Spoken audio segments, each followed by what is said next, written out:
أغلب الناس معاها الفيزا وتحاول تشتري بالفيزا في أي مكان، موبايل، أكل، شرب، في أي حتة.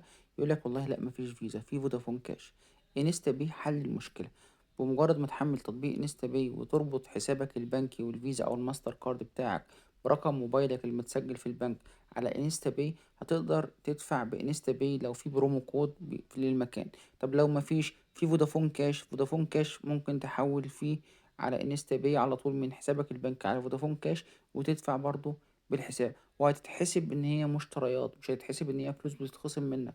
هتقدر تدفع في اي مكان عن طريق انستا باي في نفس الوقت. تقدر تحول لاي حد عنده انستا باي أو تحول لاي حد عنده فودافون كاش.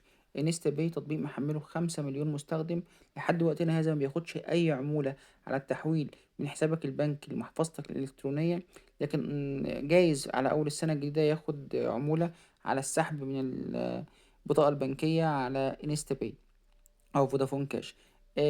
عنده مشكلة انستا باي ان خدمة العملاء مش قد كده والدعم الفني مش قد كده.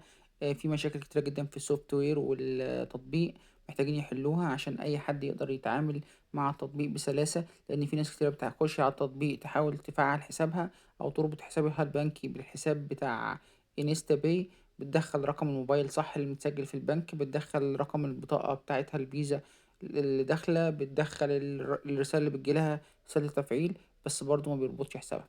انستا باي تطبيق هيحل عليك مشاكل كتير، هيخليك تدفع في أي مكان عن طريق انستا باي أو فودافون كاش. شير ولايك وسبسكرايب لو ما كنتش تعرف التطبيق، واستناني تاني في تطبيق جديد.